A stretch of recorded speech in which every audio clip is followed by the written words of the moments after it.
In True Detective's new season, Cormac McCarthy's Blood Meridian is not just featured for a moment, but will rather be an integral part of the story for the rest of the season. And I am like a lot of you guys and was super stoked when I saw McCarthy's novel get featured. So later on in the first episode, when I saw more references to Blood Meridian, I was shocked. I was like, "Oh my god, we are going here." The writer is not just a fan of Blood Meridian and she just didn't throw it in there for fun, but is double and tripling down on McCarthy's influence on the show. And today we are going to be talking about that, because if you guys haven't been here before, Right Conscious is the headquarters of everything Cormac McCarthy related. Down in the playlist below, I have over 150 videos on Cormac McCarthy, and a ton of those are on Blood Meridian. So the first Blood Meridian reference wasn't actually in this scene, but was with the scientist in the robe who retrieved his copy of Blood Meridian from the lab. And this isn't an official cover of Blood Meridian, but a way to circumnavigate being able to feature a cover is to just get one of your own artists to make a cover, because a lot of book covers have an artistic copyright to them. But what's funny is this is the original cover of Blood Meridian is actually just Salvador Dali's painting The Phantom Cart with a modified Times New Roman font. So we have this scientist reading Blood Meridian. What's the big deal? But if we go a little bit further in the story, Liz Danvers, the detective, the head detective, who's played by Jodie Foster, has a dead son who died in a drunk driving accident. And lo and behold,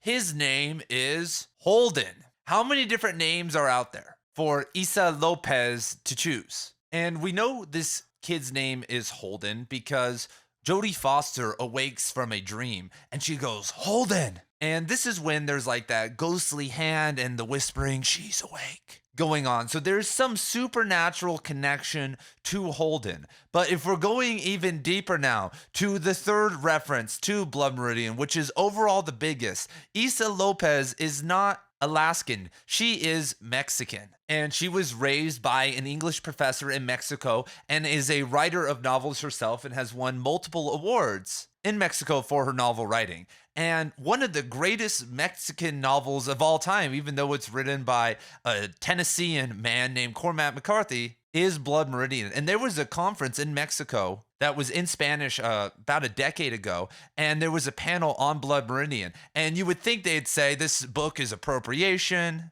and we need to cancel Cormac for this, but rather they said that they view Cormac as an honorary Mexican citizen for writing the Border Trilogy, No Country for Old Men, and Blood Meridian, because he captured that about 100-year period better than anyone else had in their opinion. And so obviously Issa is a fan of Blood Meridian and I'm sure has read it countless times. But if we look at Blood Meridian and True Detective Season 4, what we know about it, what are the themes of both books? Or excuse me, both artistic projects?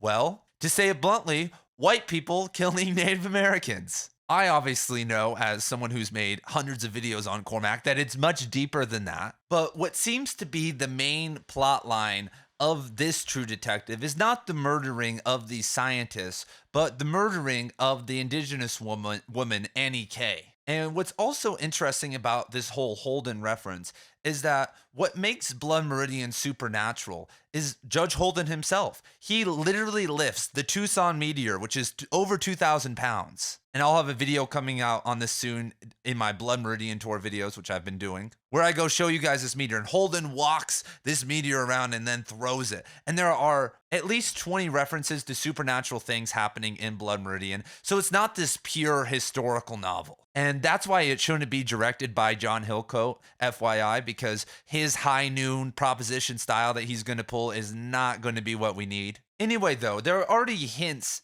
in this season of True Detective, and when you watch like kind of the preview for the rest of the season, that there will be this supernatural element. And I cannot imagine, I don't know anything, everybody. I don't know any leaks or spoilers after episode 1, but they're not going to turn True Detective into a science fiction show. There is going to be a human group or a human killer or a group of human killers.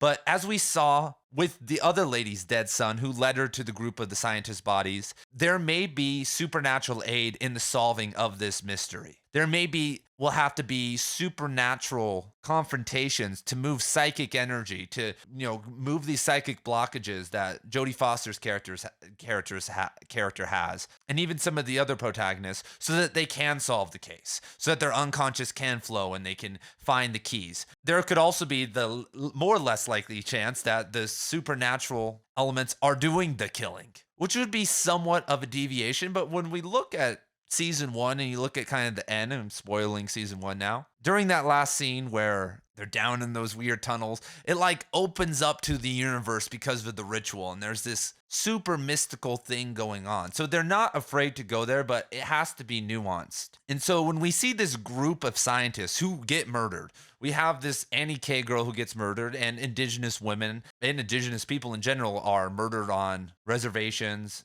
and even in these kind of weird cities all the time. It's so common. But these scientists maybe have a link to that murder of Annie K, have some bad stuff going on, and maybe are participating in the murdering of the natives, much like Blood Meridian. Because as I was talking about earlier, Judge Holden's philosophy is one of scientific materialism. Cormac McCarthy was inspired by Nietzsche, but Nietzsche's nihilism, when you actually read him, has different components. And Holden embodies Nietzsche's idea of passive nihilism, and it just doesn't embody it, but takes it to its utmost level, and especially given his circumstances and supernatural abilities, into what we would now call a scientific materialism. And unfortunately, the weaponization of science, whether that be for military measures or the control of people through other means, which these scientists out in Alaska probably aren't doing that. Maybe something to do with the environment, exploitation of the environment. These types of things are obviously terrible, but these scientists don't have to go ride around like Judge Holden anymore. They can sit in a lab or sit making missiles or doing whatever the hell they are doing and not take any accountability. They can go home and sleep well at night because they were just doing their job. They didn't fire the missile. They didn't give the command. And they're especially not the ones who are being hurt. Whether, like I said, that be people, the environment, people's psychic state, their bodies, with pharmaceutical companies, whatever you want to do. And so Holden and the Glanton gang rolling up and, killing a couple thousand people during their tenure is nothing compared to the body count that some scientists who have maxed out and have no ethics have. Their karmic debt is huge. And so if Issa Lopez is kind of connecting these scientists and their non-ethics to either the case, making them kind of accomplices, or just being murdered because they are harming the land or some other aspect that we haven't learned yet, then that's pretty clever, and I think is a great relation to Blood Meridian.